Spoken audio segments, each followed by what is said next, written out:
നമസ്കാരം. ആന മലയാളികൾ അക്ഷരവിദ്യാഭ്യാസം തുടങ്ങുമ്പോൾ അമ്മ എന്നതിന് എഴുതിയതിനു ശേഷം രണ്ടാമത് എഴുതുന്ന വാക്കാണ് ആന. അതുപോലെ തന്നെ മലയാളികളുടെ ജീവിതത്തിൽ ഒരു വന്യജീവി എന്നതിനപ്പുറം ഒരു ആനയ്ക്ക് സാംസ്കാരികമായിട്ടും അതുപോലെ സ്പിരിച്വൽ ഏരിയയിലും ഒരുപാട് പ്രാധാന്യമുണ്ടെന്ന് ഞാൻ വിശ്വസിക്കുന്നു. ഇന്ന് ആന ഒരുപാട് ചർച്ചകൾക്ക് വിധേയമാകുന്ന ഒരു ജീവി കൂടിയാണ്. ഒരു തരത്ത് ആനപ്രേമികൾ ആനയെ സ്നേഹിക്കുമ്പോൾ മറ്റൊരിടത്ത് മൃഗസ്നേഹികൾ ആനയെ സ്നേഹിക്കുന്നു. രണ്ടും രണ്ട് രീതിയിലാണ്. അപ്പോൾ അതിനെക്കുറിച്ചുള്ള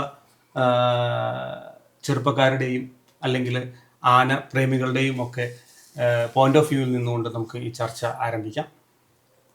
എന്താണ് ഇപ്പോൾ നടക്കുന്ന ഒരുപാട് ചർച്ചകൾ നടക്കുന്നുണ്ട് ആനയെക്കുറിച്ച്. ആനയെ എഴുന്നള്ളി കൊണ്ടുപോകരുത്, ആന അങ്ങനെയാണ്, ആന ഇങ്ങനെയാണ്. എന്നെ സംബന്ധിച്ചിടത്തോളം, ഞാൻ മനസ്സിലാക്കിയിടത്തോളം, ഈ പറയുന്ന നമ്മൾ ശാസ്ത്രീയപരമായിട്ട് നമ്മൾ സംസാരിച്ചു തുടങ്ങുകയാണെങ്കിൽ എലിഫസ് മാക്സിമസ് ഇൻഡിക്കസ്, ഇന്ത്യൻ ആനകളുടെ ഒരു ശാസ്ത്രീയ നാമം അതാണ്. എലിഫസ് മാക്സിമസ് ഇൻഡിക്കസ് എന്നുള്ളതാണ്. ഇന്ത്യൻ ഇൻഡിക്കസ് എന്ന് പറയുന്നത് ഇന്ത്യൻ ആനകൾ എന്നുള്ളത്. അപ്പൊ ഇന്ത്യയിൽ ഇപ്പം 2-3 തരത്തിലുള്ള, അപ്പം കേരളത്തിലുള്ള ആനകളുണ്ട്, അതുപോലെ ബീഹാറി ആനകളുണ്ട്, ആസാം ആനകളുണ്ട്. ബീഹാറി ആനകളാണ് കുറച്ചും കൂടെ നമുക്ക് ഒരു കൊഴുത്തുരുണ്ടൊക്കെ നമുക്ക് തോന്നിക്കുന്ന. കേരളത്തിലെ ആനകളുമായിട്ട് നോക്കുമ്പോൾ ബീഹാറി ആനകൾ കുറച്ച് താതാത്മ്യമുണ്ട്. കാരണം അവയെ ഈ ബഹളങ്ങളുടെയും ക്ഷേത്ര ആചാരങ്ങളുടെയും ഒക്കെ ഭാഗമായിട്ട് തന്നെയാണ് അവർ ട്രെയിൻ ചെയ്യുന്നത്. ആസാമി ആനകൾ പൊതുവെ തടി പിടിക്കാൻ വേണ്ടിയിട്ടാണ്. കാരണം ആസാം ഒരു നോർത്ത് ഈസ്റ്റ് ഏരിയ ആണ്. അപ്പോൾ തടി പിടിക്കാൻ വേണ്ടിയിട്ടാണ്. ഇവിടുന്ന് 2 ഭാഗത്തുനിന്നും കേരളത്തിലേക്ക് ആനകളെ കൊണ്ടുവരുന്നുണ്ട്. അപ്പോൾ അങ്ങനെ ഒരു ഇതാണ്. എന്താണ് ശ്രുതിയുടെ ഭാഗത്തുനിന്ന് ഇപ്പൊ നടക്കുന്ന ഈ ചർച്ചകളുണ്ടല്ലോ, ഈ ആനയെ നമ്മൾ വളർത്തണോ വേണ്ടയോ, അതിനെ കാട്ടിലേക്ക് തിരിച്ചുവിടണോ എന്നൊക്കെ പറയുന്ന ചർച്ചകളെ കുറിച്ച് എന്താണ് ഒരു അഭിപ്രായം? വിമലേട്ട ആദ്യം തന്നെ പറയട്ടെ. ആദ്യം വിമലേട്ടൻ പറഞ്ഞ പോലെ ആദ്യം പറഞ്ഞ രീതിയിലുള്ള ആനപ്രേമികളുമുണ്ട്, മൃഗസ്നേഹികളുമുണ്ട് എന്ന് പറയുന്നതിൽ ഞാൻ മൃഗസ്നേഹി വിഭാഗത്തിൽപ്പെടുന്ന ഒരാളാണ്. ഞാനൊരു ആനപ്രേമിയല്ല, ആദ്യം പറയുന്നു. പിന്നെ എന്ന് തൊട്ടാണെന്ന് ചോദിച്ചാൽ, പണ്ട് കാലത്ത് ഉത്സവങ്ങളിൽ ആന വരുമ്പോൾ എല്ലാ കുട്ടികളെയും പോലെ കൗതുകത്തോടെ നോക്കുകയും ആനയെ ഇഷ്ടപ്പെടുകയും, ഏത് ജീവിയാണ് ഏറ്റവും കൂടുതൽ ഇഷ്ടം എന്ന് ചോദിച്ചാൽ എനിക്ക് ആനയെ ഇഷ്ടം എന്ന് പറയുന്ന ഒരു വിഭാഗത്തിൽപ്പെട്ട ഒരാളായിരുന്നു. ഇപ്പോൾ ഞാൻ അങ്ങനെയല്ല. എനിക്ക് ആനയെ ഈ പറഞ്ഞതുപോലെ കാട്ടിൽ ജീവിക്കേണ്ട ഒരു ജീവിയാണ്. ആന ഒരു വന്യമൃഗമാണ്. ആന എപ്പോഴും കാട്ടിൽ തന്നെയാണ് അതിൻ്റെ ഫാമിലിയായിട്ട് എപ്പോഴും ഭയങ്കര സ്നേഹമായിട്ട് ജീവിക്കുന്ന ഒരു ജീവിയാണ്. അതിന് അങ്ങനെ ഇങ്ങനെ പറയുമ്പോൾ എനിക്ക് തോന്നുന്ന ഒരു കാര്യം, ആന നമ്മളെ പോലെ തന്നെ ഒരു സമൂഹ ജീവിയാണ്. ജീവിയാണ് കാട്ടിൽ. അതെ, കാട്ടില് അല്ലെ, നമ്മുടെ കൂട്ടത്തോടെ കുടുംബമായിട്ട് ജീവിക്കുന്ന സാമ്യതകൾ. അതെ, ആന ഒരു സമൂഹ ജീവിയാണ് കാട്ടിൽ. അപ്പോൾ ആന എപ്പോഴും കാട്ടിൽ വളരെ സന്തോഷമായിട്ട് അങ്ങനെ ജീവിക്കുന്ന ഒരു ജീവിയെ, ഇപ്പോൾ വൈലോപ്പള്ളിയുടെ ഒരു വരികളുണ്ട്, ഞാനിപ്പോൾ പറയുന്നത് വെച്ചാൽ സഹിയൻ്റെ മകൻ എന്ന് പറയുന്നതിൽ, ആന ആകാശം പൊട്ടുമാർ ആന കരയുന്നത് നമ്മുടെ മണി മുഴങ്ങുന്ന അമ്പലങ്ങളിലിരിക്കുന്ന മനുഷ്യൻ്റെ ദൈവം കേൾക്കുന്നുണ്ടോ എന്നൊരു വരികളുണ്ട്. അപ്പോൾ ആ വരികളുടെ അടിസ്ഥാനത്തിൽ തന്നെ ഞാൻ പറയട്ടെ, ആനയെ ഈ പറയുന്നത് പോലെ കാട്ടിൽ നിന്ന് മെരുക്കി ഇവിടെ കൊണ്ടുവന്ന് അമ്പലങ്ങളിലെ ഉത്സവത്തിനും എഴുന്നള്ളിപ്പിനും നിർത്തുന്നതിനോട് എനിക്കൊരു വിധപ്പെട്ട യോജിപ്പും ഇല്ല. പിന്നെ അതിനെ ഇപ്പൊ പറഞ്ഞ പോലെ ആനപ്രേമികൾ അതിനെ അംഗീകരിക്കുന്നവരും ഉണ്ടാകാം. അതൊരു സ്പിരിച്വൽ സാധനമായിട്ട്. എന്തുകൊണ്ടാണ് അങ്ങനെ അംഗീകരിക്കാൻ ഒരു വിമുഖത? അതിനുള്ള കാരണം എന്താണെന്ന് വെച്ചാൽ, ഞാൻ കണ്ട് പഠിച്ച രീതികളിൽ, ഞാൻ വായിച്ചറിഞ്ഞ രീതികളിൽ, ആന കൊടിയമായ പീഡനങ്ങൾക്കിരയായതിനു ശേഷമാണ് ഇത്രയും ഒരു രീതിയിൽ ഒരു തിടമ്പെടുക്കാനും ഒരു പാപ്പാൻ്റെ നിലയ്ക്ക് നിൽക്കാനും വേണ്ടിയിട്ട് ആന ഭയങ്കരമായ പീഡനങ്ങൾ സഹിക്കുന്നു. ഞാൻ ചോദിക്കുന്നത്, ഒരു മനുഷ്യൻ്റെ ഒരു സാറ്റിസ്ഫാക്ഷന് വേണ്ടി ഒരു ജീവിയെ എന്തിന് ഇത്രയും മൃഗീയമായിട്ട് ഉപദ്രവിക്കണം എന്നുള്ളതാണ്. എനിക്കത് അംഗീകരിക്കാൻ കഴിയുന്നില്ല. അതുകൊണ്ട് തന്നെയാണ് എനിക്ക് ഇപ്പോൾ പറയുന്നത് പോലെ ആനയും മരിക്കുന്നതിന് ഇത്ര വർഷത്തെ ചടങ്ങുകളുണ്ടെന്ന് ഒരു പാപ്പാൻ പറയുന്നത് ഒരു ഇൻ്റർവ്യൂവിൽ കേൾക്കുകയുണ്ടായി. അതിൻ്റെ ഭാഗമായിട്ട് ഞാൻ വിചാരിക്കുന്നത്, ഇത്ര നാളുകൾ ആനയെ ചങ്ങലക്കിടുന്നതിന് വേണ്ടിയുള്ള ട്രെയിൻ ചെയ്യും. അതിനുശേഷം ആനയുടെ കാലിൻ്റെ പിൻഭാഗത്തായിട്ട് മുറിവുകൾ ഉണ്ടാക്കും. അത് തോട്ടി വലിക്കാൻ വേണ്ടിയിട്ടാണ്. കാരണം ആന ഇടയുമോ അല്ലെങ്കിൽ ആന ഒരു മനുഷ്യൻ്റെ നേരെ തിരിയുമോ എന്നുള്ള അവരുടെ ഭയത്തിന് മേൽ അവർ തോട്ടി വെച്ച് മുറിവിൽ വലിക്കും. ഈ വലിക്കുന്ന വലിയിൽ ആന മുട്ടുകുത്തി പോകുന്നതാണ് ആ വേദന. അത് ഏതൊരു ജീവിക്കും വലിയ വടി വെച്ചൊരു അടി കൊടുത്തു കഴിഞ്ഞാൽ, അപ്പം നമ്മൾ വിചാരിക്കും നമ്മുടെ അടി ആന കേൾക്കില്ലെന്ന്. പക്ഷെ ഒരിക്കലുമല്ല. ആനയ്ക്ക് ചെറിയ ഒരു ഉറുമ്പ് വന്ന് തുമ്പിക്കൈയിൽ കടിച്ചാൽ പോലും ആനയ്ക്ക് അത് അസഹ്യമായ വേദന ഉണ്ടാക്കും. ആന പിടയും. അപ്പൊ ആ അത്രയും വലിയ അടിയും ഒരു മുറിവിൽ തോട്ടി വെച്ച് വലിച്ച് പിടിക്കുമ്പോൾ ഉണ്ടാകുന്ന വേദനയും, ഞാനൊരു അങ്ങനത്തെ ഒരു പോയിന്റ് ഓഫ് വ്യൂവിലാണ് എനിക്ക് ആനയെ ഉത്സവങ്ങൾ. പിന്നെ ആനയ്ക്ക് ശബ്ദം പേടിയാണ്. ആന എന്ന് പറയുന്ന ജീവി ഇപ്പോൾ ചെണ്ട കൊട്ടുന്ന ശബ്ദം, കാട്ടിൽ നിന്ന് ആന ഇറങ്ങുന്ന സമയത്ത് ആ കാട് ഭാഗത്ത് താമസിക്കുന്ന ആളുകൾ ആനയെ ചെണ്ട കൊട്ടിയും തീപ്പന്തം കാണിച്ചും ഒക്കെയാണ് ആനയെ പറഞ്ഞ് കാട്ടിലേക്ക് അയക്കുന്നത്. അങ്ങനെയുള്ള ആനയെ കൊണ്ടുവന്ന് പിന്നെ ആനയ്ക്ക് ഇത്രയും ആൾക്കാർ, ഇത്രയും ഭയങ്കരമായിട്ടുള്ള വിയർപ്പ് ഗ്രന്ഥി കുറവായതുകൊണ്ട് തന്നെ ആനയ്ക്ക് ചൂട് അസഹനീയമായിട്ട് സഹിക്കാൻ പറ്റത്തില്ല. അപ്പം ആനയെ ഇത്രയും വലിയൊരു പൊതുവേദി കൊണ്ടുവന്ന് നിർത്തി ചെണ്ട കൊട്ടി തീപ്പന്തവും കാണിച്ച് അതിൻ്റെ മുകളിൽ 3 പേര് ഇരുന്ന് അതിൻ്റെ മുകളിൽ വെയിറ്റുള്ള വേറൊരു സാധനവും വെച്ച് ആനയെ ഇങ്ങനെ ചെയ്യാണ്. അപ്പം അതിന് എനിക്ക് യോജിക്കാൻ പറ്റുന്നില്ല. അത് ശ്രുതി ഒരു പോയിന്റ് പറഞ്ഞു, ഒരുപാട് എന്താ പറയുന്നത് മെരുക്കിയിട്ടാണ്, അതായത് വളരെയധികം എന്താ പറയുന്നത് അസഹനീയമായ രീതിയിൽ അവരെ മെരുക്കിയിട്ടാണ് എന്താ പറയുന്നത് ആനകളെ നമ്മൾ ഉത്സവത്തിനൊക്കെ കൊണ്ടുവരുന്നത്. എന്തിനാ മെരുക്കുന്നത് മെയിൻലി? അതാ ഞാൻ എന്തിനാണ് മരിക്കുന്നത്, അത് തന്നെയാണ് എൻ്റെ ചോദ്യം. ആനയെ ഈ കൊണ്ടുവന്ന് നിർത്തി ആനയെ നമ്മളുടെ ഒരു സെൽഫ് സാറ്റിസ്ഫാക്ഷൻ തീർക്കാൻ വേണ്ടി തടി പിടിപ്പിക്കാൻ എടുക്കുന്നവരും ഒരു വിഭാഗത്തിൽ. തടി ഇപ്പൊ ക്രെയിനാണ് കൂടുതലും യൂസ് ചെയ്യുന്നത്. ആനയെ തടി പിടിപ്പിക്കുന്നത് വളരെ കുറവാണ്. ഇപ്പോൾ കൂപ്പുകളിൽ തടി പിടിക്കാൻ വേണ്ടി കൊണ്ടുവരും. പറഞ്ഞു നമ്മൾ ആനകളുടെ കാലിൽ അടിക്കുക, അങ്ങനെ കുറെ കാര്യങ്ങൾ ഇങ്ങനെ ചെയ്യുന്നതിന് പകരം ഇപ്പോഴത്തെ രീതിയിൽ, അതായത് ഒരുപാട് ഇപ്പം എന്താ പറയുന്നത് ആനകൾക്ക് ഒരു പോസിറ്റീവ് റീഎൻഫോഴ്സ്മെന്റ് രീതി, അതായത് ഇപ്പൊ ഈ ആനകളെ നോവിക്കാണ്ട് തന്നെ പല രീതിയിൽ നമുക്ക് അവരെ ട്രെയിൻ ചെയ്യിക്കാൻ പറ്റും. ചെയ്തിട്ട് ഓക്കെ സന്തോഷം, അങ്ങനെ ചെയ്യുന്നുണ്ടെങ്കിൽ ആനയെ ഉപദ്രവിക്കുന്നില്ല, നോവിക്കാണ്ട് ചെയ്യുന്നുണ്ടെങ്കിൽ സന്തോഷം. എന്തിനു വേണ്ടി എന്നാണ് എന്റെ ചോദ്യം. വേറൊരു കാര്യം, നമ്മളിപ്പോ ഭയങ്കര കാര്യമായിട്ട് ആനയെ നമ്മൾ കൊണ്ടുവരുന്നു, ഇവിടെ ട്രെയിൻ ചെയ്യിക്കുന്നു, ഉത്സവങ്ങൾ കൊണ്ടുപോകുന്നു എന്നൊക്കെ പറയുമ്പോഴും കാട്ടിലും ആന ഭയങ്കരമായിട്ടുള്ള പീഡനങ്ങൾ അനുഭവിക്കുന്നുണ്ട്. ഇപ്പൊ വീരപ്പനെ പോലുള്ള ആൾക്കാർ കൊമ്പെടുക്കാൻ വേണ്ടിട്ട് എത്രയോ ആനകളെ കൊണ്ടിട്ടുണ്ട്. അങ്ങോട്ട് ഇല്ലാണ് വീണ്ടും. ഞാൻ പറയുന്നില്ല, ഈ രണ്ട് കാര്യങ്ങളും നമ്മളൊരു ജീവിയെ അത് എന്ത് ജീവി തന്നെ ആയിക്കോട്ടെ, ആനയെന്നല്ല, ഇപ്പൊ എന്ത് ജീവിയാലും ഇപ്പൊ വിമലേട്ടന്റെ അഭിപ്രായത്തിൽ എന്താണ്, ഏത് ജീവിനെയാണെങ്കിൽ നമ്മൾ അതിന്റെ സ്ഥലത്ത് കയറി ചെന്ന് ഉപദ്രവിക്കുന്നതിനോ അതിനെ ഇവിടെ പിടിച്ചോണ്ട് വന്ന് മൃഗീയമായിട്ട് പീഡിപ്പിക്കുന്നതിനോടോ യോജിക്കാൻ കഴിയുമോ? പറ്റത്തില്ല. ആനകൾ കാട്ടിൽ നിന്ന് ഇറങ്ങുന്ന മനുഷ്യനെ നമ്മൾ അങ്ങോട്ട് ചില മനുഷ്യർ അതിന് കാട്ടിലാണ് ജീവിക്കുന്നതെങ്കിൽ ആന അല്ലല്ല എവിടെയാണ് ജീവിക്കുന്നത്? ആന കാട്ടിലാണ് ജീവിക്കുന്നത്. ആന കാട്ടിന്റെ പുറത്ത് വന്ന് മനുഷ്യരെ കൊല്ലാറുണ്ടോ? കൊല്ലാറുണ്ട്. എത്രയോ വാർത്തകൾ വന്നിട്ടുണ്ട്. മനുഷ്യരും കാട്ടിൽ ജീവിക്കുന്ന മനുഷ്യരുണ്ട്. ഒരു പ്രകോപനവും ഇല്ലാണ്ട് കൊല്ലുന്ന ആനകൾ കൊല്ലുന്ന നമ്മൾ. ഞാൻ പറയട്ടെ, ആന ഒരു മനുഷ്യനെ പോലെ ബുദ്ധിയും വകതിരിവും ഉള്ള ഒരാളല്ല. ആന രക്ഷപ്പെടാ, ആന ഇപ്പൊ ചേട്ടന് തോന്നിയിട്ടില്ല, ആന ഒന്നും ചെയ്യാതെ പോവുകയും ചെയ്യുന്നുണ്ട്. അല്ല ഞാൻ പറയുന്നത്, ശ്രുതി പറയുന്ന ചില സാധനങ്ങൾ ഞാൻ കണ്ടിരിക്കുന്നത് എവിടെയാന്ന് വെച്ചാൽ, ഈ ആന എന്ന് പറയുന്നത് നമ്മളുടെ സംസ്കാരം ആരംഭിച്ചത് ഇന്നോ ഇന്നലെയോ അല്ല. ഇതെനിക്കൊന്ന് സിന്ധു നദിയുടെ സംസ്കാരം തൊട്ട് ഈ ആനകളുടെ പടങ്ങളും ഇരിക്കുന്നൊക്കെ നമ്മള് ഗുഹാചിത്രങ്ങളിൽ കണ്ടിട്ടുണ്ട്. അപ്പൊ അന്നത്തെ കാലം തൊട്ട് രാജാക്കന്മാര് പിന്നെ നായട്ടിന് പോകുന്ന സമയത്ത് ഏറ്റവും ഉയരം കൂടിയ എടുത്ത് ഇരിക്കുക എന്ന് പറയുന്ന ഒരു കോൺസെപ്റ്റ് ആയിരിക്കും അങ്ങനെ തുടങ്ങിയിട്ടുണ്ട്. അന്നിട്ട് പിന്നെ ഉത്സവ ആഘോഷങ്ങളിൽ ഉണ്ടായിട്ടുണ്ട്, യുദ്ധങ്ങളിൽ. ആദ്യത്തെ ട്രെയിനിങ് എനിക്ക് തുടങ്ങുന്നു യുദ്ധങ്ങളിൽ ആനയെ കൊണ്ടുപോകാൻ വേണ്ടിയിട്ടുള്ള ട്രെയിനിങ്ങുകളായിരിക്കണം ആദ്യം നടത്തിയിട്ടുണ്ട് എന്നാണ് എനിക്ക് തോന്നുന്നത്. അപ്പം ആന മനുഷ്യന്റെ സംസ്കാരത്തിന്റെ ഭാഗമായിട്ട് ഒരുപാട് വർഷങ്ങളായി. അതായത് മനുഷ്യന്റെ ഒരു സ്വകാര്യ അഹങ്കാരം കൂടിയാണ്. ലോകത്തിലെ ഏറ്റവും വലിയ, കരയിലെ ഏറ്റവും വലിയ ജീവിയെ അവൻ ഒരു പൂച്ചക്കുട്ടിയെ പോലെ അവൻ വളർത്താൻ കഴിയുന്നു എന്ന് പറയുന്ന അവന്റെ ഒരു അധികാരത്തിന്റെ ഒരു ചിഹ്നം കൂടിയാണ്, ശരിക്കും അഭിമാനത്തിന്റെ ചിഹ്നമാണ്. പണ്ട് നമ്മുടെ നാടുകളില് പല വീടുകളിലും ചില സിനിമകളിലൊക്കെ വന്നിട്ടുണ്ട് ആനപ്പിണ്ടവും ചങ്ങലയും കൂടെ കൊണ്ടിട്ട് മകളുടെ കല്യാണം, അതായത് ഒരു തറവാടിത്തത്തിന്റെ ആഢ്യത്തിന്റെ ഒക്കെ ലക്ഷണമായിരുന്നു ആന. 10-20-25 ആനകൾ ഉണ്ടായിരുന്ന കുടുംബങ്ങളുണ്ട്. അതൊരു പ്രൗഢിയായിട്ട് കാണുന്ന. പക്ഷെ എന്റെ ഒരു ഇത് എന്താണെന്നറിയോ, ഇങ്ങനെ പോയിക്കൊണ്ടിരുന്ന രീതി നമ്മൾ മനുഷ്യൻ തന്നെ ചൂഷണം ചെയ്യാൻ തുടങ്ങിയപ്പോഴായിരിക്കും ഇപ്പൊ ഇതുപോലുള്ള പ്രശ്നങ്ങൾ വന്നു തുടങ്ങി.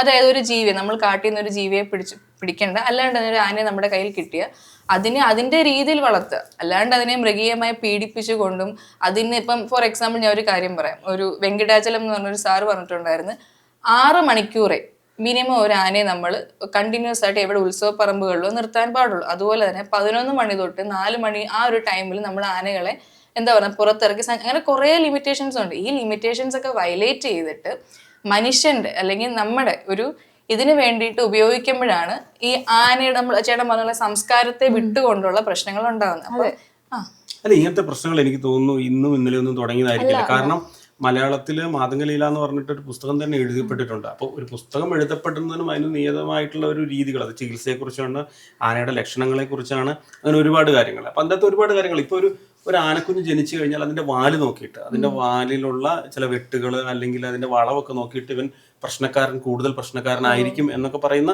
അതിന്റെ മസ്തകം എങ്ങനെയായിരിക്കണം, എങ്ങനെ വിടർന്നതായിരിക്കണം, അതിന്റെ ആ ഒരു ആനയും കണ്ടാൽ അതിന്റെ ലക്ഷണങ്ങൾ അനുസരിച്ച് ഇവൻ ലക്ഷണമൊത്ത ആന എന്ന് പറയുന്ന ഒരു സംഭവമുണ്ട്. അപ്പൊ മാതംഗലീലയിലൊക്കെ വളരെ അതുപോലെ ആന ചികിത്സ.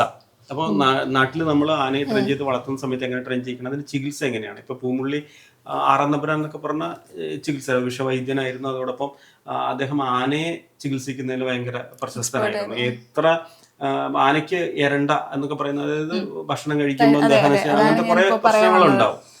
അപ്പോൾ അങ്ങനത്തെയൊക്കെ ചികിത്സിക്കുന്ന, എത്ര ബുദ്ധിമുട്ടുള്ള ആനയെ കൊണ്ടുവന്നാലും മരുന്ന് കൊടുത്ത് മാറ്റുന്ന വൈദ്യന്മാരുടെ അത് അങ്ങനെ ഒരു കാലഘട്ടമായിരുന്നു. ആന ഒരുപാടുണ്ടായിരുന്ന, ആനയെ പരിപാലിക്കുന്നത് നല്ല രീതിക്ക് പരിപാലിച്ചുകൊണ്ടിരിക്കും. ആനപ്രേമികൾ എന്ന് പറയുന്നത് തന്നെ നമ്മൾ പറയുമ്പോൾ ആനയെ ഭയങ്കരമായിട്ട് സ്നേഹിക്കുന്നവരാണ്. അതിന് ഫാൻസ് ഉണ്ട്, അവരെ എങ്ങനെ നോക്കുന്നു, ക്ലബുകളുണ്ട്. ഇപ്പൊ തെച്ചിക്കോട്ട് രാമൻ തന്നെ പറയുകയാണെങ്കിൽ ഭയങ്കര വികാരമാണ്. നമ്മൾ ആ വികാരത്തെ മാറ്റിയിട്ട് വളരെ നിഷ്ഠമായിട്ട് ഇങ്ങനെ ചട്ടങ്ങൾ വെച്ചിട്ട് ആന വന്യജീവിയാണ്, ആനയ്ക്ക് അതേ പാടുള്ളൂ, ആന ഇങ്ങനെയാണ് എന്ന് പറയുന്നതിനോട് ഒരു മലയാളി എന്ന രീതിയിൽ പക്ഷെ നമുക്ക് അത്ര എങ്ങനെ നമുക്ക് തന്നെ നന്നായിട്ട് കൊണ്ടുപോകാം എന്നുള്ളത്. നമ്മൾ മലയാളി എന്നതിനപ്പുറം നമ്മളൊരു മനുഷ്യനായിട്ട് ചിന്തിക്കുക. ആനയ്ക്ക് ആനയുടേതായിട്ടുള്ള ഇഷ്ടങ്ങളും, ആനയ്ക്ക് ഇപ്പോൾ ഇണചേരേണ്ട സമയം, അതിനെയാണ് മതപ്പാട് എന്ന് നമ്മൾ പറയുക. ഈ മതപ്പാട് സമയത്ത് നമ്മൾ ആനയ്ക്ക് കുറെ വെള്ളം കുടിക്കാനുള്ള ടെൻഡൻസി, അത് ഇത്ര ലിറ്റർ വരെയാണ്. ആന ഇഷ്ടംപോലെ വെള്ളം കുടിക്കുന്ന ഒരു ജീവിയാണ്. ആനയ്ക്ക് വിയർപ്പ് ഗ്രന്ഥികളില്ല. ഇപ്പൊ ആനയെ ആനയ്ക്ക് ഇപ്പൊ നമ്മൾ സെക്ഷുവലി നമുക്കൊരു അഫെക്ഷൻ തോന്നുന്ന സമയത്ത് നമുക്ക് നമ്മളുടെ ഇണയെ കിട്ടാതാവുകയും നമ്മൾ ഫ്രസ്ട്രേറ്റഡ് ആവുകയും ചെയ്യുന്ന സമയത്ത്, അതായത് ആനയുടെ ഈ ഭാഗത്തേക്ക് ഒഴുകുന്ന ദ്രവം, ആ ദ്രവത്തിന്റെ ഗന്ധം പിടിച്ചിട്ടാണ് ഇണ വരിക. ആ സമയത്താണ് അവർ സെക്ഷുവലി അങ്ങനെ ചെയ്യുന്ന സമയമാണ് ആ ഒരു കാലയളവ്. ആ സമയത്ത് അവർക്ക് മതപ്പാടുണ്ടാകുന്നു. ഈ മതപ്പാടിനെ പോലും വകവയ്ക്കാതെ ആനയെ എഴുന്നള്ളിപ്പിന് കൊണ്ടുവന്നു. അങ്ങനെ ചെയ്യത്തില്ല. ആ സമയത്ത് ആ മാറ്റി നിർത്തപ്പെടാത്ത അവസ്ഥകൾ ഉണ്ടാവുന്നുണ്ട്. അങ്ങനെ ഉണ്ടാവുമ്പോഴാണ് ആന മതം പൊട്ടിക്കുന്നതും ആനയ്ക്ക് ഇടയുന്നതും. സംഭവിച്ചാൽ എനിക്ക് തോന്നുന്നു 99% അങ്ങനെ സംഭവിക്കത്തില്ല. നമ്മൾ എത്ര പ്രാവശ്യം കേട്ടിട്ടുണ്ട്. നമ്മൾ ആന മതപ്പാടുണ്ടാക്കുന്നതിന് 2 ദിവസം മുന്നേ ടെൻഡൻസികൾ ഉണ്ടാക്കുന്നവരുണ്ട്, ഉണ്ടാക്കാത്തവരുണ്ട്. അപ്പൊ ഈ ആനയെ ഉത്സവത്തിന് കൊണ്ടുവരുന്ന സമയത്ത് ഇവർക്ക് ഹോർമോൺ സാധനങ്ങൾ തുടങ്ങിയിട്ടുണ്ടാവുള്ളൂ. മനസ്സിലാകാത്ത പാപ്പാമാരായിരിക്കുമല്ലോ ഇതിനെ കൊണ്ടുവരിക. ഞാൻ പറയട്ടെ, പൂർണ്ണമായും നമുക്കൊരു മൃഗത്തിന്റെ ശൈലി, അല്ലെങ്കിൽ നമ്മൾ മനുഷ്യരാണെങ്കിലും നമ്മൾക്ക് പൂർണ്ണമായിട്ടുണ്ടാകുന്ന വികാരങ്ങൾ നമുക്ക് പൂർണ്ണമായിട്ട് മനസ്സിലാക്കാൻ സാധിക്കും ചേട്ടന് തോന്നുന്നുണ്ടോ? അതിനെക്കുറിച്ച് ചേട്ടന്റെ ഒരു ഇതെങ്ങനെയാണ്? പക്ഷെ മൃഗങ്ങളെ സംബന്ധിച്ച് അതൊക്കെ മനുഷ്യരെ പോലെ ഈ പറയുന്ന പോലെ വേരിയേഷൻസ് ഒന്നും ഉണ്ടാവാൻ സാധ്യത ഉണ്ടെന്ന് എനിക്ക് തോന്നുന്നില്ല. ഗവേഷണങ്ങളായാലും ഒരു പാപ്പാനും ഒരു ആനക്കുട്ടി അവര് കുറെ വർഷങ്ങളായിട്ട് പോവുകയാണ്, ഉറപ്പായിട്ടും അതിന്റെ ശരീരത്തിലുണ്ടാകുന്ന മാറ്റങ്ങളായാലും മാനസിക സമ്മർദ്ദങ്ങളായാലും ആ ഒരു പാപ്പാന് മനസ്സിലാക്കാം. മാനസിക സമ്മർദ്ദങ്ങൾ മനസ്സിലാക്കുന്ന പാപ്പാന്മാരുണ്ടെന്ന് പറയുന്നതിനോട് ഞാൻ 100% യോജിക്കുന്നില്ല. കാരണം എന്തുകൊണ്ട് യോജിക്കുന്നില്ല എന്നറിയാം, ഇത്രയും ആൾക്കാരുള്ള സ്ഥലത്ത്, ഇത്രയും വെടിക്കെട്ടുകളും ഒച്ചയും ഉള്ള സ്ഥലത്ത് ഒരു ആന അനുഭവിക്കുന്ന മാനസിക പ്രഷർ എന്ന് പറയുന്നത് നമുക്ക് ഊഹിക്കാവുന്നതിലും അപ്പുറമാണ്. ഇത് ഒരു പാപ്പാൻ അറിയാം. ഞാൻ പാപ്പാൻ അറിഞ്ഞുകൊണ്ട് തന്നെയാണ്. ശ്രുതി തന്നെ പറഞ്ഞിട്ടുണ്ടായിരുന്നു, ഒരു പാപ്പാൻ വന്നിട്ട് പറഞ്ഞു അയാൾ ചെയ്ത തെറ്റുകൾ ഏറ്റു പറയുന്നു. അപ്പൊ എല്ലാ പാപ്പന്മാരും എങ്ങനെയാണ് അങ്ങനെ ആവുന്നത്? ഈ പാപ്പാന്മാർക്ക് ഞാനിപ്പോ ഒരു ജോലി ചെയ്യുന്നു. ഞാൻ എന്റെ ജോലിയുടെ നെഗറ്റീവും പോസിറ്റീവും വശങ്ങൾ അറിഞ്ഞുകൊണ്ട് തന്നെയായിരിക്കും ഞാൻ ആ ജോലി ചെയ്യുന്നത്. പക്ഷെ ഞാൻ എത്ര പ്രാവശ്യം, ഇപ്പൊ ഞാൻ എത്ര പേരെടുത്ത് പറയും ഞാൻ ചെയ്യുന്നത് ഒരു ചീത്തയായ ജോലിയാണ്. ഞാൻ മുഴുവൻ സമൂഹത്തെ ഒരു പാപ്പ വന്നിരുന്നു, അയാൾ ചെയ്ത് തെറ്റ് പറഞ്ഞു എന്ന് പറഞ്ഞു. ഞാൻ പറയുന്നത് യോജിക്കുന്നില്ല എന്ന് പറഞ്ഞല്ലോ. പാപ്പാന്മാരും അവരെന്തോ വന്ന് പറയുന്നത് അവര് പറയുന്നത് ഞങ്ങൾ ചെയ്തത് അവർക്ക് ചേഞ്ച് ആവാൻ ആഗ്രഹം. അപ്പം പാപ്പാന്മാരും ആനകളുടെ സമ്മർദ്ദം മനസ്സിലാക്കില്ല. അവരുടെ ജോലി മനസ്സിലാക്കി ജീവിക്കുന്ന മനുഷ്യരും ഉണ്ട്. എത്ര പേര് ഇത് റിട്ടയർഡ് ആയിട്ടുള്ള പാപ്പാമാരാണ് ഇത് പറയുന്നത്. ഇപ്പൊ ആനപ്രേമികൾ നമ്മൾ പറഞ്ഞു, ഈ ആനപ്രേമികളിൽ തന്നെ ഒരുപക്ഷം ആന പാപ്പാന്മാരായിരിക്കാം. ഈ ആന പാപ്പാന്മാർ തന്നെ കൊണ്ടുവരാത്ത എത്ര ആൾക്കാരുണ്ട്. പാപ്പന്മാര് വന്ന് സംസാരിക്കാത്തവർ എത്ര പേരുണ്ടെന്ന് അറിയുമോ? അതിപ്പോ 50-50 അല്ലേ. ആ ഒരു സംഭവത്തിനെ മൊത്തത്തിൽ നമുക്ക് പറയാൻ പറ്റത്തില്ലല്ലോ. എനിക്ക് ഞങ്ങളുടെ വീടിന്റെ അടുത്ത് കുറച്ച് കൊട്ടിലുകളുണ്ട്. എന്റെ വീടിന്റെ അമ്പലത്തിന്റെ ഭാഗങ്ങളിൽ ആന കൊട്ടിലെന്ന് പറയുന്നതിനെ നിങ്ങൾ ഉദ്ദേശിക്കുന്ന സാധനമാണെന്ന് എനിക്കറിയാം. വലിയൊരു ആനക്കൊട്ടിൽ എന്ന് പറഞ്ഞാൽ ഇപ്പം ഗുരുവായൂർ അമ്പലത്തിന് ആനക്കൊട്ടിൽ ആനകളെ നിർത്തുന്ന ഒരു സ്ഥലമാണല്ലോ ഇത്, അതല്ലേ? അതിനെ കറക്റ്റ് ആയിട്ട് കുളിപ്പിക്കുക, സ്നേഹിക്കുക, അതിന് മരുന്ന് കൊടുക്കുക, അതിന് ഭക്ഷണം കൊടുക്കുക. അപ്പോൾ അവിടെ പോയി നമ്മൾ കാണും. ഇപ്പം ഗുരുവായൂർ ആനക്കൊട്ടിലാണെങ്കിൽ കോന്നി ആനക്കെട്ടിലുണ്ട്, അല്ലെങ്കിൽ ഈ പെരുമ്പാവൂർ അപ്പുറത്ത് ഉണ്ട്. അപ്പോൾ അവിടെയൊക്കെ നമ്മൾ പോകുമ്പോൾ നമ്മൾ കാണുന്നത് ഇത് വളരെ കെയർ ആയിട്ട് എത്ര ഭംഗിയായിട്ട് അത് നമുക്കെല്ലാം പോയി കാണാം. അതായത് നമുക്ക് അവിടെ എൻട്രി ഉണ്ട്.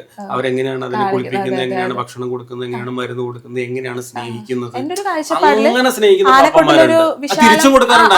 ആന കുടിച്ചു കിടന്നാൽ തുമ്പിക്കൈയിൽ എടുത്തുകൊണ്ട് വരികയും അത് പാപ്പാന് കാവൽ നിൽക്കുകയും ഒക്കെ ചെയ്യുന്ന ആനകൾ ആനയ്ക്ക് ഇമോഷൻസ് ഉണ്ട്. അതുപോലെ തന്നെ ഞാനിപ്പോ ചേട്ടൻ ചോദിച്ചില്ലേ ആനക്കൊട്ടിൽ കണ്ടിട്ടുണ്ടോന്ന്, അത് തന്നെ ഞാൻ ചോദിക്കുകയാണ്, ആനയെ മരിക്കുന്ന സ്ഥലങ്ങളിൽ പോയിട്ടുണ്ടോ? ആന മരിക്കുന്ന സ്ഥലത്ത് ഞാൻ പോയിട്ടില്ല. അപ്പൊ ആനയെ മരിക്കുന്ന സ്ഥലങ്ങളിൽ പോയി കഴിഞ്ഞാൽ നമുക്ക് കാണാൻ പറ്റും ആനയെ ട്രെയിൻ ചെയ്യിക്കുന്നില്ല. ഇത് നേരത്തെ സീത ചോദിച്ചത് ഇപ്പോഴും ഉണ്ട്.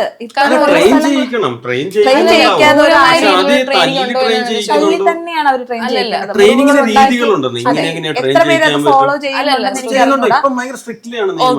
ഇത്രയും ക്രൂരമായ രീതിയിൽ ഇപ്പോഴും ട്രെയിൻ ചെയ്യിക്കുന്നതാണ് അതിന്റെ ചോദ്യം. അത്രയും ചെയ്യിക്കുന്നവരുണ്ട്.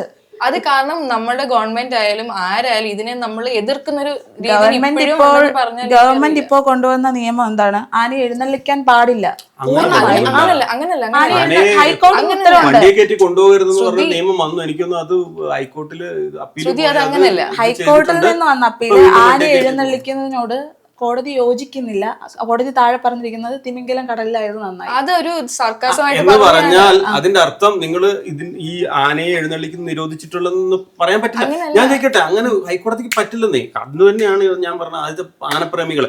2, തൃശ്ശൂർ പൂരം എന്ന് പറയുന്ന ഇത്രയും വലിയൊരു പൂരം 150 ആനകൾ നിരന്ന് നിന്ന് ഉണ്ടാവുമ്പോ എന്തോരം പ്രശ്നങ്ങൾ ഉണ്ടാവുന്നുണ്ട്. ഞാൻ പറയുന്നത് എന്തോരം പ്രശ്നങ്ങളുണ്ടാകുന്നത്. ആന അവിടെ പ്രശ്നങ്ങൾ ഉണ്ടാക്കുന്നത് വളരെ കുറവ്. തൃശ്ശൂർ പൂരത്തിൽ എവിടെയാണ് ആന പ്രശ്നം ഉണ്ടാക്കിയത് കേട്ടിട്ടുള്ളത്? ഞാൻ പറയുന്നത് അത്രയും ആനകളെ നിരത്തി നിർത്തി അത്രയും ശബ്ദത്തോടു കൂടി അത്രയും ആൾക്കാർ കൂടുന്ന വലിയൊരു സംഭവമാണ്. അങ്ങനെയുള്ള ചെറിയ ചെറിയ ഒരുപാട് പൂരങ്ങള് തൃശ്ശൂർ ജില്ലയിൽ തന്നെ നടക്കുന്നത്. തൃശ്ശൂർ പൂരത്തിന് നിൽക്കുന്ന ആനകൾ വളരെ സന്തോഷമായിട്ട് അത് ആസ്വദിച്ച് നിൽക്കുകയാണെന്നാണോ? സന്തോഷമാണോ സങ്കടമാണോ എന്ന് നമുക്ക് അറിയത്തില്ല.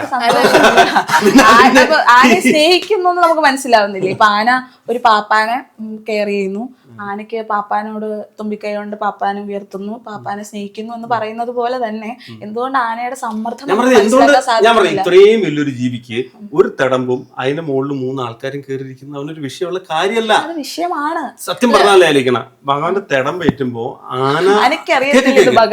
തിടമ്പ അറിയാം.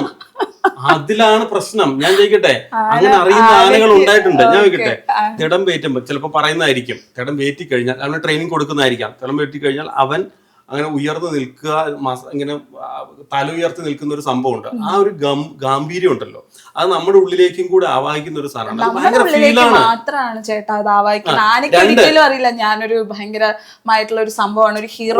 ഒരു ആനയെ നമ്മൾ നമ്മളിപ്പോ സംസാരിച്ചു തുടങ്ങുമ്പോൾ നമ്മൾ പറഞ്ഞു, ഇപ്പം ഞാനുണ്ടെങ്കിൽ എന്റെ ചെറുപ്പത്തിൽ ഭയങ്കര ഒരു വീര കഥാപാത്രമായിട്ട് എന്റെ മനസ്സിൽ കയറിയിട്ടുള്ള ഒരു ആനയാണ് ഗുരുവായൂർ കേശവൻ.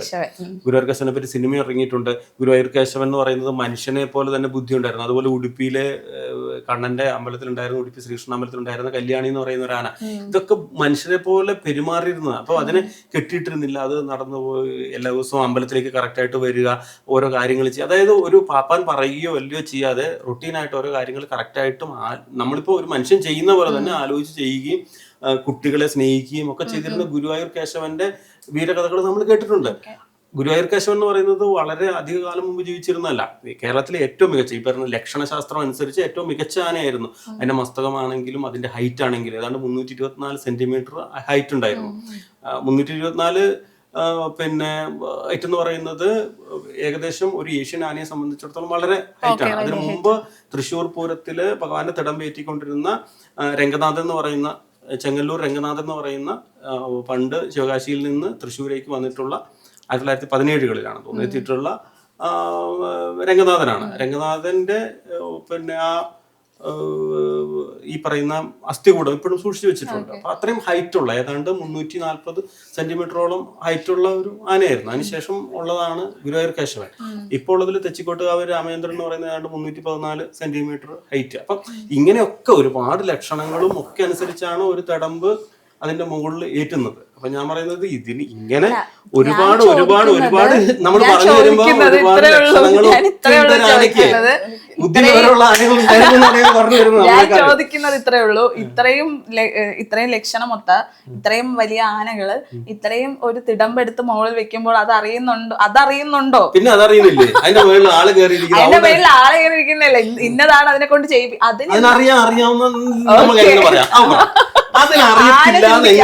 ആന ഒരു സെലിബ്രിറ്റി സ്റ്റാർഡോ ഉള്ള ഒരു ആക്ടറാണോ? ആനക്ക് ഇപ്പൊ സ്റ്റാർഡം കിട്ടുന്നുണ്ടെന്ന് അറിയാനോ അങ്ങനെയുള്ള ഫീലിങ്സ്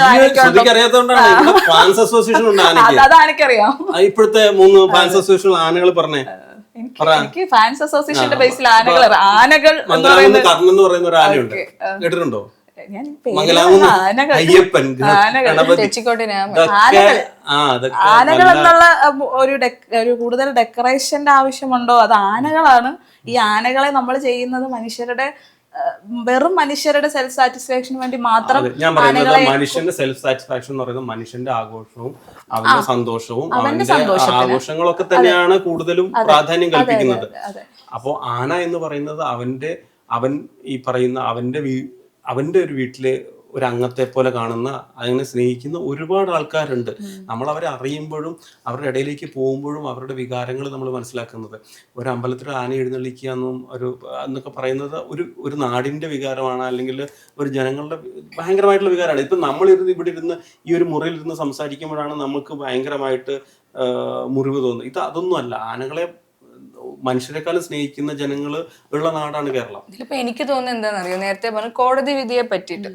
അപ്പൊ ആനകളെ എന്തുകൊണ്ട് നമ്മൾ ഉത്സവങ്ങളിൽ ഇറക്കണ്ട, ഇതാണ് നമ്മുടെ ഒരു മെയിൻ ഇപ്പോഴത്തെ ഒരു ചോദ്യചിഹ്നം. അതിനെന്താണെന്ന് വെച്ചാൽ ഡോക്ടേഴ്സ് തന്നെ പറയുന്നുണ്ട്, ഈ നമ്മുടെ ഡോക്ടർ സർട്ടിഫൈ ചെയ്യണം ഈ ആന ഫിറ്റ് ആണെന്നുള്ളത്. ഈ ഒരു സർട്ടിഫിക്കറ്റ് ഇല്ലാത്തതുകൊണ്ടാണ് ഈ പ്രശ്നങ്ങൾ നടക്കുന്നത്. ഇപ്പൊ ഞാൻ നേരത്തെ പറഞ്ഞില്ല, ഇപ്പൊ മതപ്പാടിന്റെ കാര്യങ്ങളായാലും അതുപോലെ ഒരുപാട് റീസൺസ് ഉണ്ട്. ഈ റീസൺസ് എല്ലാം വെരിഫൈ ചെയ്തതിന് ശേഷമേ ഉത്സവങ്ങളിൽ ആന ഇറക്കാം. അങ്ങനെ ഇറക്കുന്ന ആനകൾക്ക് വലിയ പ്രശ്നങ്ങൾ ഉണ്ടാവാറില്ല. ഉണ്ടാവുന്ന പ്രശ്നങ്ങൾ എപ്പോഴാണ്? അമിതമായ സൗണ്ട് കയറുമ്പോൾ. എങ്കിലും ആനകൾ തമ്മിൽ ഈ ഇടയ്ക്ക് കൊയിലാണ്ടിയിൽ കണ്ടിട്ടുണ്ടാവും, ചേട്ടൻ കണ്ടിട്ടുണ്ടാവും, കൊയിലാണ്ടിയിൽ ആനകൾ തമ്മിൽ ഇടഞ്ഞായിരുന്നു. അപ്പൊ യഥാർത്ഥ വാർത്തകൾ വന്നത് എങ്ങനെയാണ്? ആന ഇടഞ്ഞു 3 or 4 മരണം, എനിക്ക് കറക്റ്റ് അറിയില്ല, 3 or 4 മരണം സംഭവിച്ചു. ഇതാണ് വാർത്തകൾ വന്നത്. അപ്പൊ എന്താ ഹൈപ്പ് എന്താണ്? ആനകളാണ് മനുഷ്യനെ കൊന്നു. പക്ഷെ യഥാർത്ഥം എന്താ അവിടെ സംഭവിച്ചെന്ന് അറിയോ ആർക്കെങ്കിലും? ഈ ആനകൾ, ഒരു ബാക്കിൽ നിന്നൊരു ആന, അതിന് ഈ സൗണ്ടിന്റെ വേരിയേഷൻ കാരണം ഫ്രണ്ടിൽ നിന്നൊരു ആന ഇടിച്ചപ്പോൾ അപ്പുറത്തുള്ള സ്ലാബുകൾ തകർന്നു വീണു. അങ്ങനെ സ്ലാബിന്റെ അടിയിൽപ്പെട്ട മനുഷ്യരാണ് യഥാർത്ഥി മരിച്ചത്. അപ്പം കുറ്റക്കാരവിടെ ആനകളാണ്? അല്ല, ഞാൻ ആനയെ കുറ്റക്കാരനൊക്കെ അല്ല പറയുന്നത്. ഞാൻ ആനയെ നമ്മുടെ ഈ ഗവൺമെന്റിന്റെ ഇത് വന്നത് എന്തുകൊണ്ടാണ്? നമ്മൾ ഈ പറയുന്ന കാര്യങ്ങൾ ഞാൻ ഇപ്പോഴും അത് തന്നെയാ പറയുന്നത്. ആനയ്ക്ക് ശബ്ദം പേടിയാണ്. ശബ്ദം അങ്ങനല്ല, മനുഷ്യനോട് പക ഉണ്ടാവുന്നത് നമ്മൾ അങ്ങനല്ലടാ പറയണത്. നമ്മളൊരിപ്പം ആനയുടെ പക എന്ന് പറയുന്നതൊന്നുമല്ല. ആനയ്ക്കൊരു പക ഉണ്ടായിട്ടുണ്ടെങ്കിൽ ആന കൊല്ലാതെ ആനയ്ക്കൊരു അതിലേക്കാ പറയാൻ വന്നത്. ആനയ്ക്ക് പകയില്ലാത്തത് കൊണ്ട് ഇല്ലാത്തതിനെ കുറിച്ചാണ് ഞാൻ പറയാൻ വന്നത്. പക എന്തുകൊണ്ട് ഉണ്ടാവുന്ന നമ്മൾ ഏത് രീതിയിലാണോ, ഇപ്പൊ ഞാൻ ഒരാളോട് സംസാരിക്കുക അല്ലെങ്കിൽ എന്തെങ്കിലും ആയിക്കോട്ടെ, ആ രീതിയിൽ അവർക്ക് നമുക്ക് തിരിച്ചു തരാൻ പറ്റും. ഒരു മിനിമം ചില അങ്ങനെയാണെങ്കിൽ ആനയോട് ചെയ്യുന്നതിന് ആന ഇങ്ങനെയൊന്നും അല്ല നമ്മളെ ട്രീറ്റ് ചെയ്യേണ്ടത്. ആനയെ ഇണക്കാൻ പറ്റില്ല, മെരിക്കാൻ പറ്റില്ല, ഈ 2 വാക്കുകൾ ഉപയോഗിക്കുന്നത് എനിക്ക് മനസ്സിലാവുന്നില്ല. ആനയെ ഇണക്കുകയോ മെരിക്കുകയോ ആനയോട് എന്താണ് നമ്മൾ ചെയ്തോണ്ടിരിക്കുന്നതെന്നാണ് എന്റെ ചോദ്യം. നമ്മൾ മാത്രമല്ല ചെയ്യുന്നേ. ആന സ്നേഹിച്ച് എന്തോരം വളർത്തുന്നുണ്ട്. ആനയെ വളരെ പ്രൊട്ടക്റ്റ് ആയി നമ്മൾ ഈ പെറ്റുകളൊക്കെ വളർത്തുന്ന പോലെ തന്നെയാണ് ആനയെ വളർത്തുന്നത്. അതിന് കറക്റ്റായിട്ട് ഭക്ഷണം കൊടുക്കുന്നുണ്ട്, ചികിത്സ ചെയ്യുന്നുണ്ട്, അതിനെ കുളിപ്പിക്കുന്നുണ്ട്, സ്നേഹിക്കുന്നുണ്ട്, ഇതെല്ലാം ചെയ്യുന്നില്ല. ഇത് കണ്ടു നോക്കി, ഇതിപ്പോ ഒരു വീഡിയോ കണ്ടു നോക്കി, ഇതൊരു കൊച്ചു ആനയും കൊണ്ട് പോകുന്ന, കേരളത്തില, വേറെ എവിടെയല്ല. ഇതുണ്ടോ, ഒരു കൊച്ചിന് പോലും ആനയെ കൊണ്ടുപോകാൻ പറ്റുന്ന രീതിയിൽ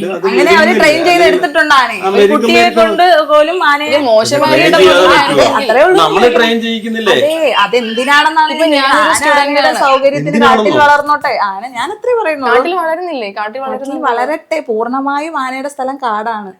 ആന നാട്ടിൽ ജീവിക്കേണ്ട ഒരാളല്ല എന്നാണ് ഞാൻ പറയുന്നത്.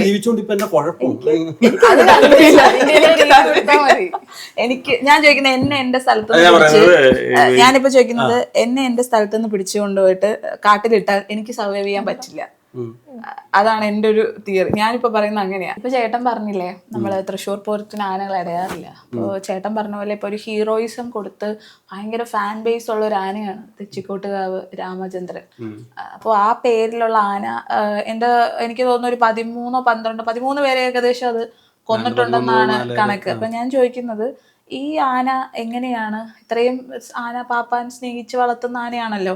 അപ്പൊ ചേട്ടൻ പറയുന്ന പോലെ ഇണക്കിയോ മെരിക്കോ വളർത്തുന്ന ഈ ആന ഈ 13 പേരെ കൊന്നത് എങ്ങനെയായിരിക്കാം എന്നിട്ടും ഈ ആനയെ വീണ്ടും ഉത്സവങ്ങൾക്ക് വടക്കുന്നാഥൻ അമ്പലത്തിലെ ഈ ആന എടുത്താൽ മാത്രമേ ഇങ്ങനെ അവിടെ നിന്ന് അപ്പുറത്തോട്ട് കൊണ്ടുവരൂ, അങ്ങനെയൊക്കെ ഒരു സിസ്റ്റം ഉണ്ടല്ലോ. അപ്പൊ ഇതെന്തുകൊണ്ടായിരിക്കും വീണ്ടും ഈ ആനയെ തന്നെ ഈ ആന കൊല്ലുന്നു? ഈ ആന ഒരു പ്രശ്നം, ഇപ്പൊ ചേട്ടൻ നേരത്തെ പറഞ്ഞതുപോലെ ആന പ്രശ്നക്കാരനാണെങ്കിൽ 2 രീതിയിൽ നമുക്ക് ആനക്ക് പാപ്പാന് മനസ്സിലാക്കാൻ പറ്റും, പ്രശ്നക്കാരനാണോ അല്ലയോ. ഞാൻ പറയുന്നത് അങ്ങനത്തെ സംഭവങ്ങൾ ഉണ്ടായിട്ടില്ല എന്ന് പറയുന്നത് അപ്പൊ പറയുന്നില്ല. കാരണം അങ്ങനെയുള്ള സംഭവങ്ങൾ ഉണ്ടായിട്ടുള്ളത് കൊണ്ടാണ് നമ്മളിപ്പോ ഒരു ചർച്ചയ്ക്ക് ഇത് എടുത്തേക്കുന്നത്. ഇപ്പോ ആനയെ സംബന്ധിച്ചിടത്തോളം ഈ പറഞ്ഞ പോലെ മതപ്പാടിന്റെ ലക്ഷണങ്ങൾ ഉണ്ടാവാം, 1. 2, അല്ലെങ്കിൽ അത് ചില സമയത്ത് ഇപ്പം സീത പറഞ്ഞതുപോലെ ആനകൾ തമ്മിൽ അവിടെ നിൽക്കുന്ന സമയത്ത് ഉണ്ടാവുന്ന ചില അങ്ങോട്ടും ഇങ്ങോട്ടുള്ള പ്രശ്നങ്ങൾ ഉണ്ടായിട്ടുണ്ടാവാം. ഇങ്ങനെയൊക്കെയുള്ള പ്രശ്നങ്ങൾ കൊണ്ട് ഉണ്ടായിട്ടുണ്ട്. പക്ഷെ ഇന്നും തെച്ചിക്കോട്ടുകാവ് രാമേന്ദ്രനെ കഴിഞ്ഞ വർഷവും അവിടെ അത് തിടം ഏറ്റണമെങ്കിൽ ഇത്രയും പ്രശ്നങ്ങളും പിന്നെ ഈ വെറ്റിനറി ഡോക്ടർമാരും ഗവൺമെന്റും ഒക്കെ ഉള്ള സമയത്ത് എന്തുകൊണ്ട് തെച്ചിക്കോട്ടുകാവിനെ വീണ്ടും കയറ്റി എന്നുള്ളതാണ്. അപ്പൊ അവനത് ഇപ്പം പ്രശ്നമുള്ള സമയമല്ലെന്നോ അങ്ങനത്തെ കാര്യങ്ങളൊക്കെ നോക്കി മനസ്സിലാക്കിയതിന് ശേഷമായിരിക്കും ചിലപ്പോ അങ്ങനെ ചെയ്യുന്നത്. സർട്ടിഫൈഡ് ആകും ചെയ്യണമെന്നൊരു സീത പറഞ്ഞു. അപ്പൊ അങ്ങനെ ചെയ്യുന്ന ആന വീണ്ടും ഇടയുന്നു. അന്നത്തെ ഒരു നമ്മൾ മാറ്റി നിർത്താറുണ്ട്. ഇതിന് വേറെ കാര്യമുണ്ട്. തെച്ചിക്കോട്ട് രാമേന്ദ്രൻ മൊത്തം ഉത്സവത്തിന്റെ സമയത്തൊന്നും അല്ല ആൾക്കാരെ കൊന്നിട്ടുള്ളത്. ആനകൾ ആൾക്കാരെ കൊല്ലാതിരിക്കുന്നുമില്ല ഇവിടെ. പക്ഷെ ആൾക്കാരെ കൊല്ലുമ്പോഴും തെച്ചിക്കോട്ടുകാവ് രാമേന്ദ്രന് ആ തിലം ഏറ്റണം എന്ന് നമ്മൾ വിചാരിക്കുന്നതിനോ ആൾക്കാർ അതിന് മുറവിളി കൂട്ടുന്നതിനോ ഒരു കാരണം ഉള്ളത് അത് ആനയെ അല്ലെങ്കിൽ അവനെ സ്നേഹിക്കുന്ന ആൾക്കാരും അല്ലെങ്കിൽ അങ്ങനത്തെ കുറെ കാര്യങ്ങൾ. ഞാൻ അതുകൊണ്ട് തന്നെയാണ് ഇതൊരു സംസ്കാരത്തിന്റെ ഭാഗമാണ്, ഒരു വികാരമാണെന്ന് പറയുന്നത്. തെച്ചിക്കോട്ട് രാമചന്ദ്രൻ പിന്നെ ആൾക്കാരെ കൊന്നിട്ടുള്ളത് പിന്നെ ഈ ഉത്സവങ്ങൾക്കിടയിൽ മാത്രമല്ല, അപ്പൊ ചില സമയത്ത് ചില മിസ്റ്റേക്കുകൾ വന്നിട്ടുണ്ടാവും. ഈ പറയുന്ന മതപ്പാടും പരിപാടികളൊക്കെ ഉള്ള സമയം ഉണ്ടാവും. ഞാൻ പറയുന്ന മിസ്റ്റേക്കുകൾ മനുഷ്യൻ വരുന്ന പിന്നെ ആനകളും തമ്മിൽ അവിടെ നിൽക്കുന്ന സമയത്ത് ചിലപ്പോൾ അങ്ങോട്ടും ഇങ്ങോട്ടും പോരുണ്ടാവുന്ന സമയത്ത് പ്രശ്നങ്ങൾ ശരിയാണ്. ഞാൻ പറഞ്ഞ ഇത് തെച്ചിക്കോട്ട് രാമേന്ദ്രൻ 13-14 പേരെ കൊന്നിട്ടുണ്ട്. അപ്പോഴും നമ്മൾ പറയേണ്ട ഒരു കാര്യം, അതിൻ്റെ അടുത്ത് പോയി അനാവശ്യമായിട്ട് ബുദ്ധിമുട്ടുണ്ടാക്കുകയും ഒക്കെ ചെയ്യുമ്പോൾ അത് ഡിസ്റ്റർബ് ആയിട്ടുണ്ടാവും. കാരണം ഒരു ആനയെ ഇണങ്ങി അതിൻ്റെ കൂടെ നിൽക്കുന്ന പാപ്പാമാരോ അല്ലെ അങ്ങനെയുള്ള ആൾക്കാരല്ലാതെ പോയി അതിനെ ഉപദ്രവിക്കുമ്പോഴോ അങ്ങനെ ചെയ്യുമ്പോഴോ അല്ലെങ്കിൽ മറ്റു ആനകൾ ഉപദ്രവിക്കുമ്പോഴൊക്കെ അതും ഇടയാറുണ്ട്. ഇത് പറഞ്ഞതുപോലെ ഇപ്പൊ പറഞ്ഞ പോലെ ഈ ചെങ്ങന്നൂർ രംഗനാഥൻ എന്ന് പറയുന്ന ആന, എൻ്റെ ഒരു അറിവില് ആലപ്പുഴ പൂരം നടക്കുന്ന സമയത്ത് അകവൂർ ഗോവിന്ദൻ എന്ന് പറയുന്ന ഒരു ആന അതിനെ കുത്തി, അല്ലെങ്കിൽ ആനകൾ തമ്മിലുള്ള ഒരു പ്രശ്നം ഉണ്ടാവുകയും അതിന്റെ ഫലമായിട്ട് അതിന് മുറിവുണ്ടാവുകയും തുടർന്ന് ആ മുറിവുകൾ കൂടുകയും പിന്നെയാണ് പ്രായമായിട്ടുണ്ടായിരുന്നു, 34 പ്രായമുണ്ടായിരുന്നു. ആ സമയത്ത് അങ്ങനെയാണ് പിന്നെ എനിക്ക് ചെങ്ങന്നൂർ രംഗനാഥൻ മരിക്കുന്നതെന്നാണ് എൻ്റെ ഒരു അറിവ്. അല്ല, ആന അത് മരണപ്പെട്ടതിനേക്കാളും അത് ഒരു അക്രമാസക്തമായ ഒരു ആനയായിരുന്നു. അക്രമാസക്തമായ ആന ആയിരുന്നു എന്ന് എനിക്ക് തോന്നില്ല. ഇപ്പം എനിക്ക് തോന്നുന്നു അതിനെ ചിലപ്പോൾ ഉപദ്രവിച്ചോ എന്ന് പറഞ്ഞാൽ ആനകളെ പൂർണ്ണമായിട്ടും നമ്മൾ ഈ പറയുന്ന പൂരത്തിന് കൊണ്ട് നിർത്തി അതിനെ അങ്ങോട്ട് ആന ഭയങ്കര പാവമാണ്, നമ്മൾ പറയുന്ന കഥകളിലെ ഇതാണെന്നൊന്നും പറയാൻ പറ്റത്തില്ല. എല്ലാ ആനകൾക്കും മനുഷ്യരാണെങ്കിൽ തന്നെ ഒന്ന് തോണ്ടി കഴിഞ്ഞാൽ പറയുന്ന പോലെ ആന മനുഷ്യരെക്കാളും ഞാൻ നേരത്തെ പറഞ്ഞതുപോലെ മാനസിക പ്രഷറിലൂടെയും ഈ പറയുന്ന പോലെ പേടിയും ടെൻഷനും എല്ലാം കൂടെ കടന്ന ഒരു സിറ്റുവേഷനിൽ കൂടെയാണ് എല്ലാ ആനകളും. തോട്ടിയുടെ പുറത്താണ് ട്രെയിൻ ചെയ്ത് വെക്കുന്നത്, അത് നമ്മൾ മനസ്സിലാക്കണം. തോട്ടിയുടെ ബലത്തിലാണ് ആന നിൽക്കുന്നത്. ഞാൻ ചോദിച്ചെന്താ അറിയാം, ഇപ്പൊ നമ്മൾ ആനകളെ പറഞ്ഞു, ഇപ്പൊ ഞാൻ ഇപ്പൊ നടക്കുന്ന റെലവൻസ് വെച്ച് പറയാം. മനുഷ്യന്മാർ എത്ര അക്രമങ്ങൾ ചെയ്യുന്നത് വെച്ച് നമ്മൾ ഇവരെ തിരിച്ച് എവിടെയെങ്കിലും ഒരു മനുഷ്യർ ഇവിടെയാണല്ലോ ജീവിക്കുന്നത്, മനുഷ്യരെ പിടിച്ച് ജയിലിടാം. എന്നിട്ട് വല്ലതും മാറ്റം ഞാൻ ചോദിക്കുന്നത്, നിരവധി കുറ്റവാളികൾ വന്നുകൊണ്ട് എപ്പോഴെങ്കിലും ആന കാട്ടിൽ ജീവിക്കുന്ന ഒരു വീഡിയോ ജീവിക്കേണ്ട എന്നൊരു മറുപടി പറയട്ടെ. ഈ ആനയ്ക്ക് പല കാറ്റഗറീസ് ഉണ്ട്. ലക്ഷണമൊത്ത ആനകൾ, അല്ലാത്ത ഇപ്പം പിന്നെ തടി പിടിക്കുന്ന ആനകളെ നമ്മൾ ഒരിക്കലും കൊണ്ടുപോയി അമ്പലത്തിൽ എഴുതിപ്പിക്കില്ല. അപ്പൊ ആനയ്ക്ക് അതിൻ്റെതായിട്ടുള്ള വ്യത്യാസങ്ങളുണ്ട്. ഇപ്പോ ഉത്തമ ലക്ഷണമുള്ള ആനകൾ ഭൂരിഭാഗവും ശാന്ത സ്വഭാവമുള്ളവരും കുറച്ച് സാത്വികമായിട്ടുള്ള ഒരു അംശം കൂടുതലുള്ള ആനകളാണ്. ഇപ്പം ഞാനിപ്പോൾ പലപ്പോഴും പറയുമ്പോൾ ഞാനിപ്പോൾ ഈ പിന്നെ ഗുരുവായൂർ കേശവനെ പറ്റി നമ്മൾ പഠിക്കുമ്പോഴും മനസ്സിലാക്കുമ്പോഴും നമുക്കൊരു ആരാധന തോന്നുന്നതിൻ്റെ കാര്യം അതിന് എവിടെയോ ഒരു സ്പിരിച്വൽ ടച്ച്, ഒരു സാത്വിക ഭാവമുള്ള ഒരു ആനയായിരുന്നു. ഇപ്പോഴോ കൃഷ്ണൻ്റെ പ്രിയപ്പെട്ട ആന എന്നൊക്കെ പറയാൻ കാരണം തന്നെ അതിനെന്തോ ഒരു ആത്മീയമായിട്ടുള്ള എന്തോ ഒരു ഇതുണ്ട്. ഇപ്പം മനുഷ്യർക്ക് മാത്രമല്ല എൻലൈറ്റ്മെന്റ് എന്നൊക്കെ പറയുന്നത്, അത് മൃഗങ്ങൾക്ക് സംഭവിക്കാറുണ്ട്. അപ്പോൾ അതുകൊണ്ട് തന്നെ അതിനങ്ങനെ ഒരു ഭാവമുള്ള ആനകളും ഉണ്ടാവും എന്ന് പറഞ്ഞാൽ അതെങ്ങനെയാ പറഞ്ഞ പല ലക്ഷണമൊത്ത പല അങ്ങനെ ഡിവൈഡ് ചെയ്യുന്നുണ്ട് ആനകൾ. അപ്പോൾ എല്ലാ ആനയും നമുക്ക് ഒരുപോലെ കാണാൻ പറ്റത്തില്ല എന്നുള്ള ഒരു കാര്യം കൂടെ ഉണ്ട്. ഇപ്പൊ എനിക്ക് പറയാനുള്ള ഒരു പോയിന്റ് എന്ന് വെച്ചാൽ ഇപ്പം ആനകൾ കാട്ടിൽ താമസിക്കുന്നതായാലും നാട്ടിൽ താമസിക്കുന്ന അതിന് നോക്കുന്നൊരു രീതി ഉണ്ടാവും. ഇപ്പൊ നമ്മൾ ആന എന്ന് നമ്മൾ എല്ലാവരും ആനകൾ പ്രശ്നം ഉണ്ടാക്കുന്നു, ആന അത് ചെയ്യുന്നു, ആന അല്ലാണ്ട് എന്തുകൊണ്ട് ഈ പ്രശ്നം ഉണ്ടാകും നമ്മൾ ആരും ചിന്തിച്ചു. മനുഷ്യന്മാരാണ് ഈ പ്രശ്നം മൊത്തം ഉണ്ടാകും. അല്ല നമ്മൾ ആനയെ മാത്രം ഇതിനെ ഫോക്കസ് ആരും ആനയെ കുറ്റം പറഞ്ഞു. ഇപ്പൊ നമ്മൾ പറഞ്ഞു തെച്ചിക്കോട്ട് രാമൻ 13 വരെ കൊന്നു. ആനയെ കൊണ്ടുവരുന്നത് ഞാൻ ഇപ്പോഴും പറയുന്നു, അപ്പോഴും പറയുന്നത്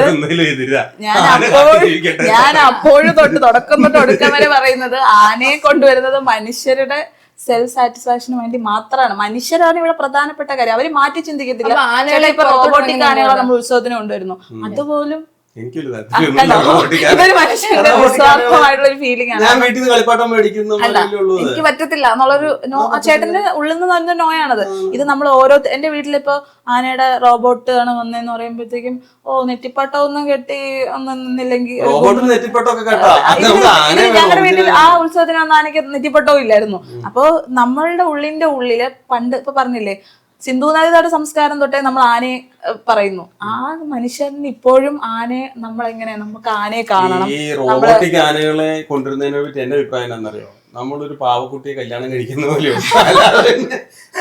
ഇപ്പൊ എന്തിനു തന്നെയാണെങ്കിലും ഒരു ആനയെ കാട്ടുന്ന നാട്ടിൽ കൊണ്ടുവന്ന് നമ്മുടെ സ്വാർത്ഥമായ കാര്യങ്ങൾക്ക് വേണ്ടി, മനുഷ്യരുടെ സ്വാർത്ഥതയ്ക്ക് വേണ്ടി ആനയെ കൊണ്ടു നിർത്തുന്നു എന്ന് തന്നെയാണ് ഞാൻ തുടക്കം മുതൽ ഒടുക്കം വരെ പറയുന്നത്. ആന ഒരു വന്യജീവിയാണ്. ഒരിക്കലും ആനയ്ക്ക് ഈ നാട്ടിൽ വന്ന് സ്നേഹിക്കുന്നു എന്നത് പറയുന്നതിനപ്പുറം ഇണങ്ങി ഒരിക്കലും ജീവിക്കാൻ കഴിയില്ല എന്ന് തന്നെയാണ് ഞാൻ ഇപ്പോഴും ആ വാദത്തിൽ ഉറച്ചു നിൽക്കുന്നത്. ശ്രുതി ഒരു വീഡിയോ കുറിച്ച് പറഞ്ഞു ആന കാട്ടിൽ ജീവിക്കുന്നത് കണ്ടിട്ടുണ്ടോന്ന്. അതുപോലെ തന്നെ ഇത് എലിഫന്റ് വിസ്പേഴ്സ് എന്നൊരു ഡോക്യുമെന്ററി ഉണ്ട്. കാട്ടിൽ നിന്ന് മുറിവേറ്റപ്പെട്ട ഒരു ആനക്കുട്ടീനെ അവര് ആനപ്പാപ്പാൻ ആ ഒരു വിഭാഗം ആൾക്കാർ അവര് കൊണ്ടുവത്ര മനോഹരമാണ്. അതൊരു റിയൽ സ്റ്റോറിയാണ്. ഞാൻ ഇപ്പോഴും പറയുന്നത് ആനയെ നമ്മളിപ്പോഴും ചൂഷണം ചെയ്യുന്നതിനെ കുറിച്ചാണ് നമ്മൾ പറയുന്നത്. ആനയെ നമ്മുടെ ഈ നാട്ടിൽ ആരാണ് ഈ കൊണ്ടുവന്ന ആനകളെ തിരിച്ച് കാട്ടിലോട്ട് വിടാൻ സന്നദ്ധരാകുന്നത്? ഈ നാട്ടിൽ ഇത്രയും മേൽ ചരിയുന്ന ആനകളില്ലേ? ഇപ്പൊ ഏറ്റവും കൂടുതൽ ചരിയുന്ന എല്ലാ ആനകൾക്കും മുറിവുകൾ ജീവിക്കാൻ പറ്റില്ല. കാരണം അവരിങ്ങനെ ആക്കിയെടുത്തു. അവരുടെ അത്ര ഇനി അവർക്ക് മരണം മാത്രമേ ഉള്ളൂ. ഒരു ചേട്ടൻ ഇത് സമ്മതിക്കത്തില്ല. ചേട്ടൻ ഒരു ആനപ്രേമിയാണ്. നമുക്ക് അപ്പൊ അതിന്റെ നമ്മളിപ്പോ സംസാരിച്ചെഴുതി വെച്ചിട്ടുണ്ടെങ്കിൽ ശ്രുതിയുടെ അഭിപ്രായത്തില് പറയുന്നത് പോലെ ആനയെ കാട്ടിൽ നിന്ന് നാട്ടിലേക്ക് കൊണ്ടുവരുന്നതാണ്. അപ്പൊ പുതിയതായിട്ട് ഇപ്പം കാട്ടിൽ ജീവിക്കുന്ന ആനകളെ നാട്ടിലേക്ക് കൊണ്ടുവരുന്നത് വളരെ കുറവാണ്. കുങ്കിയാനകൾ ഉപയോഗിക്കുന്നത് ഇപ്പൊ